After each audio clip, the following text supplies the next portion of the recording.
Good afternoon. This is Brownson's By Any Means Necessary Fantasy Football Talk for Thanksgiving, Thursday, November 25th. Happy Thanksgiving again for those of you who watched my first video of the day. And I apologize, I didn't do my intro in that video. So, I'm not that huge of a deal, but it's kind of an important thing. I need to, that's kind of a routine thing. It's like not putting your name on the test in school or whatever. So I'm gonna do my tight ends, quarterback spikes, and Yikes for the week. And I'm excluding all the players who are playing today. So that's basically taking a possible 6 or more, in some cases, options off the table. So it's gonna be a little lighter.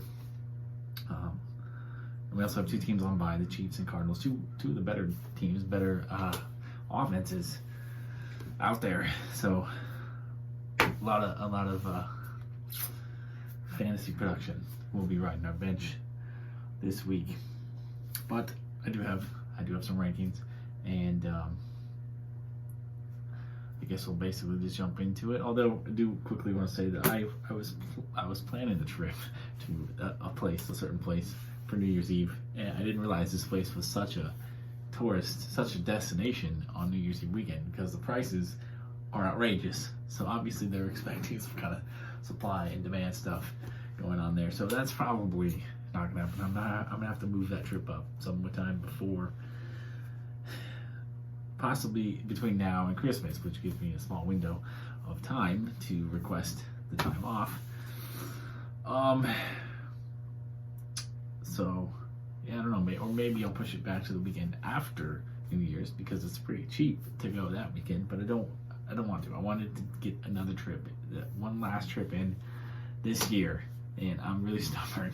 I'm gonna make it happen, even if it has to be a 2-day trip, I guess. Although it shouldn't be that big of a deal. I shouldn't have to request any time off, actually, because I got Sunday, Monday off. I can, call in EPS, use a sick day there. I still have 6 hours left, and I can leave early on Saturday at work, because Saturdays are typically pretty slow at the airport, especially in the afternoons. And I've been there long enough. I know what the heck I'm doing. After 1 o'clock, it's basically just about killing time, stretching things out, finding things to do. I stay busy, do busy work for hours, like I usually do on a Saturday. But so if I wanted to leave at 1 o'clock, I don't think anybody would care. It's a slow season right now, so I catch a early afternoon flight. I'm already there at work, right? So I don't have to go through TSA. I don't have to, I don't have to deal with the whole process of being there an hour and a half ish early to go through TSA and all that stuff. I'll already be there at work, right? So I could just book a flight, say 1:30, 2 o'clock, and just get there. But so I'm considering it. That's probably what I'm gonna end up doing. And so get there Saturday afternoonish, and spend Saturday night, Sunday, Monday there. So, I'm working on that. I'm also trying to plan my next real trip, which will happen in January. My next new trip, which I'm excited about. I'm excited about every trip that I make. So, especially the new ones, places I haven't been before. So, yeah, still got a big list of places I want to try to get to in 2022 that aren't even that are in this country or U.S. territories. Let's say that. Let's just go. They are owned. They're either one of the 50 U.S. states or U.S. territories, such as Virgin Islands, Puerto Rico, Guam, stuff like that. So American Samoa. So that's all on my list. I got a list. Plus, I want to go on a cruise too. I think I'm going to use, since I already got my vacation for UPS, my time off for that in May and October. I'm thinking that I want to go on a cruise in October, because I think it's going to be too late to book for May. And I'd rather go when the weather sucks. Anyway, so October, I'm thinking of a cruise in October for that week. I'm going to have that week off. So I need to start looking for that. Get that booked up here soon too. So a lot of vacation planning I'm trying to do at this point in time. Well, let's get to the tight ends. Yeah, we'll do tight ends first. Tight ends, spikes, and yikes. I only got 2 of each because like I said, I excluded the players from the 6 teams playing today. So tight end, yikes. Dallas Goedert at 8. I believe in Dallas Goedert as a talent. I believe Dallas Goedert, he should be the primary option in the passing game for the Eagles, kind of like T.J. Hockenson is for the Lions. So his numbers are going to be volatile and usually not super great. I want Dallas Goedert to be a top 10 tight end this week. I am playing Dallas Goedert this week. I am playing Dallas Goedert this week. I want him to have a top 10 week. I don't see it. I don't think he's going to get the production or the volume really to do anything. He's been getting volume in a decent amount of yardage, but there's no touchdowns. Until Dallas Goedert starts getting touchdowns consistently, it's going to be hard for him to put up top 10 tight end numbers, even given the scarcity of production at that position. And I'm debating, I do kind of want to go watch this Bills-Saints game tonight, like a normal Thursday night, but like I need to go to bed early to get up at 3 a.m. tomorrow, which actually I need to text my boss, find out if we get a later start, because I know that we should get a later start tomorrow, so maybe we'll go back to normal time and I'll be able to actually stay up and watch that entire game. I may even take a nap right now. I'll have to figure that out when I get done with this video. But Dallas Goedert is ranked at 8 for the week. I don't know if he's going to be able to achieve that. And lastly, Logan Thomas at 13, potentially coming off IR for the Washington football team. He's designated to return, and I'm going to go back to attacking him. He's at 13 for the week, which is fair. It's fair enough, but I'm not even sure he's going to play this week anyway. And if he does, he's going to be limited. I think he's going to be rusty. Bobby Wagner does a really good job of covering tight ends there in Seattle. I'm just not a Logan Thomas believer at all. I don't think he's talented at all. He was on my do not draft list in the preseason, and he's missed a large chunk of games now, and he's still on my do not even bother to put in a waiver request or add on free agency list. So not a Logan Thomas believer at all. I think 13 is too high. I'll be lucky. I think he'll be lucky if he finishes top 15 or even 20 for the week. I would recommend not playing Logan Thomas if you have him. Now for the tight ends, I'm spiking. Aside from Dawson Knox, who's at 12 for the week, I think Dawson Knox could put up a top 10 week this week against the Saints. I think they're going to reestablish him as a goal line threat like they did early on, now that he's 100% healthy. But Dan Arnold of the Jaguars, he will be facing the terrible Falcons defense on Sunday. He's at 15 for the week. Dan Arnold was a priority tight end target for me this week. I'm not starting him, but I wanted him for backup purposes to replace guys like, Travis Kelce's on bye this week, but I just wanted to have him. He's trending up. I wanted to get him now while he was still available before some other team does. I want to be able to have the option to have that second tight end. Dan Arnold 15 seems really low. I think Dan Arnold, given the production that he's had over the last few weeks in Jacksonville, he's a top 10 play easy, even if he doesn't get into the end zone. And Hunter Henry down at 18 for the Patriots against the Titans. Hunter Henry is the only receiving option the Patriots have that has consistently been able to find the end zone. So I think he's going to be Mac Jones's guy down in the end zone, on the red zone. If he does play, he is questionable currently. But I know he hasn't been super productive outside of the touchdowns this season, so I understand why he's outside the top 10. But I think 18 is really low given the fact that he has consistently been getting in the end zone. Was something that Jacoby Myers is not able to do. So Hunter Henry should be higher than 18 for me this week. Now moving on to the quarterbacks again. I excluded the guys playing in tonight's game. So Dak, who I would have definitely had on this list, he's at 6. I've got him outside the top 10 this week with his top 2 wide receivers out. But, so far last I checked, he did throw a touchdown pass to some dude named Sean McKeon. Never heard of him. So, that touchdown doesn't really help anybody except for Dak owners.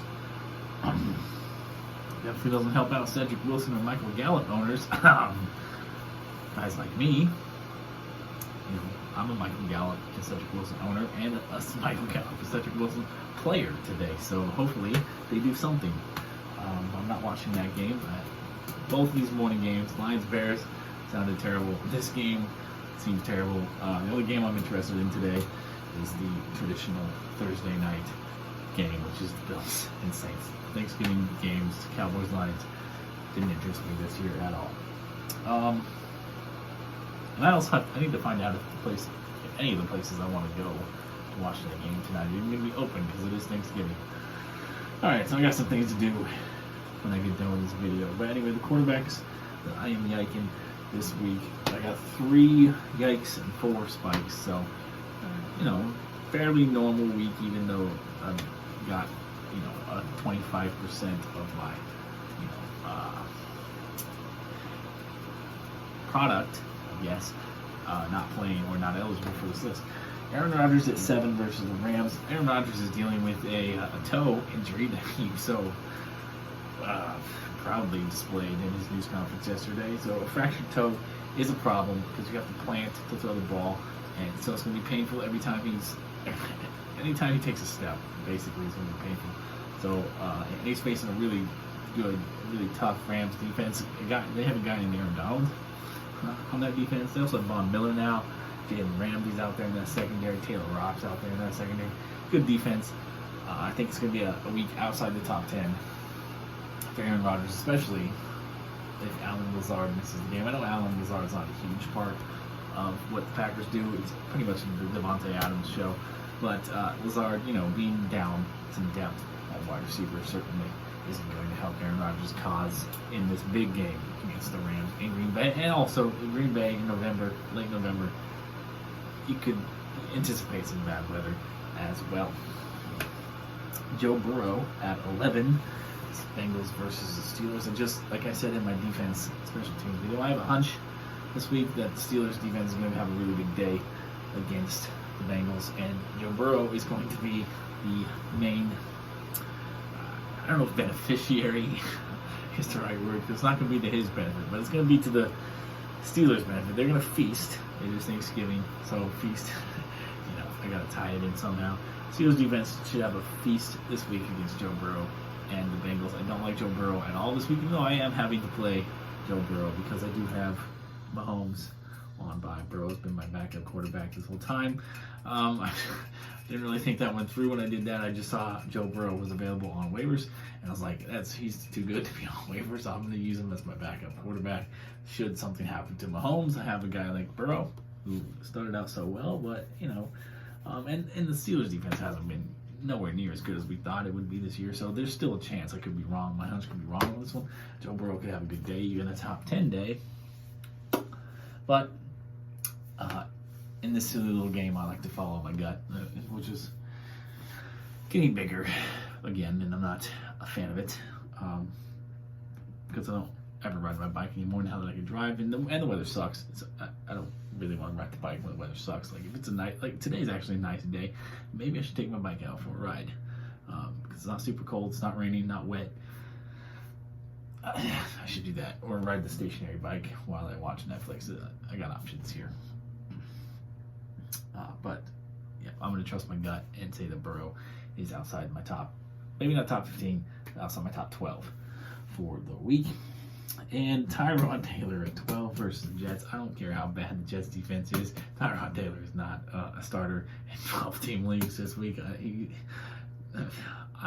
I feel bad for Tyrod Taylor. I think he's gotten a bad rap. I think he's a decent quarterback who's been replaced when maybe unfairly in multiple jobs. He was good in Buffalo. I don't think he should have got replaced there. He was decent enough in Cleveland. They shouldn't have replaced him with Baker Mayfield because Mayfield isn't all that great. And the Chargers, obviously Justin Herbert is talented, and yes, he's better than Tyrod Taylor. But the way that happened, that situation happened for Tyrod Taylor, was so just unfortunate. And I'm glad that Tyrod Taylor's okay, still able to play. He's recovered from that lung puncture, 100%. But Tyrod Taylor's a decent quarterback, but he's not a top 12 play. Against even the Jets defense. It's just not It's just not going to happen. I do not recommend starting Tyrod Taylor this week. All right, so the guys I'm spiking, I got 4 guys outside the top 12 who I think could potentially have top 10 weeks, or at least top, given where they're ranked, top 15, top 20 weeks for those of you in 2 quarterback or super flex leagues. All right. Russell Wilson at 13 against the Washington football team. All right, I think Russell Wilson has struggled since coming back from his injury. He's still dealing with that finger issue. He's going to probably be dealing with that for the rest of the season at least. But the Washington football team is a great opportunity for him to get his confidence back and be the Russell Wilson that we've all grown accustomed to. I know it's an East Coast game. Seattle traditionally struggles going to the East Coast, especially when it's an early game. And I believe that is a 10 a.m. kickoff for Pacific time, 1 a.m. Eastern time kickoff. So there's always the chance, but the Washington football team is terrible this year. The Seahawks offense should feast on that defense this week, and Russell Wilson should get back into our good graces and back into the top 10. Carson Wentz at 14, Colts versus Buccaneers. It's very unlikely that Jonathan Taylor is going to have another 5-touchdown week, 200-yard, 5-touchdown week against the Buccaneers' vaunted run defense. The Colts are going to have to throw the ball a lot to keep up, most likely. It's just an educated guess here. Carson Wentz should get back into the top 10, top 12 conversation after this week with hopefully a strong performance against the Buccaneers' not-so-great secondary. And hopefully Michael Pittman will have a big week too. I kind of need Michael Pittman, but we'll talk about that another time. Jimmy Garoppolo, 18, 49ers versus my Vikings. Vikings defense is down Everson Griffin and down Dalvin Tomlinson. And it's not even that great of a defense even when they're out there. Let's just face it. Jimmy Garoppolo is playing out of his mind right now. I don't see any reason that won't continue this week. Jimmy Garoppolo easily could have a top 10 week against the Vikings this week. I think both Garoppolo and Cousins is ranked at 10. They both could have top 10 weeks against each other this week. I don't know what's going on. I feel like I'm like drowning or like running out of oxygen or something. I don't know. I'm needing to take some deep breaths. Lastly, Trevor Lawrence, who is not ranked, so that means he's outside the top 24 in a week in which there's only 30 quarterbacks to rank. That seems ridiculous. The Falcons' defense is bad. Trevor Lawrence hasn't lit up the league this year, kind of like I thought he would. He's definitely having some growing pains, kind of like Peyton Manning did his rookie year. I think we're going to see a much better Trevor Lawrence in year 2, kind of like we did with Peyton Manning. But some growing pains. But it's Falcons are a perfect defense for him to put up a good day against. And I like Trevor. I already talked about Jimmy Garoppolo. We're moving on now. Trevor Lawrence. I like Trevor Lawrence as a top 20 play this week. I would play him into QB or super flex leagues this week against the Falcons. All right. So that's it. Hopefully you enjoyed the content. It was, not one of my best, I'll admit that, but I appreciate those who watch and those who follow and those who comment, and those who, even if you're just using it as background noise or laughing hysterically at my ineptitude behind the camera or in front of the camera, that's fine too. Whatever. We're all laughing together. I think I'm laughing on the inside. I'm laughing. But happy Thanksgiving. Again, I'll get to my wide receivers and running backs here. Hopefully tomorrow. We'll see how tired I am because I don't know how much time I'm gonna have on Saturday to do it. But yeah, I think I'll be okay tomorrow because I got a lot of rest today and I get to sleep in Saturday morning, so that'll be fantastic. But yeah, good luck. Peace, love, and nacho fries.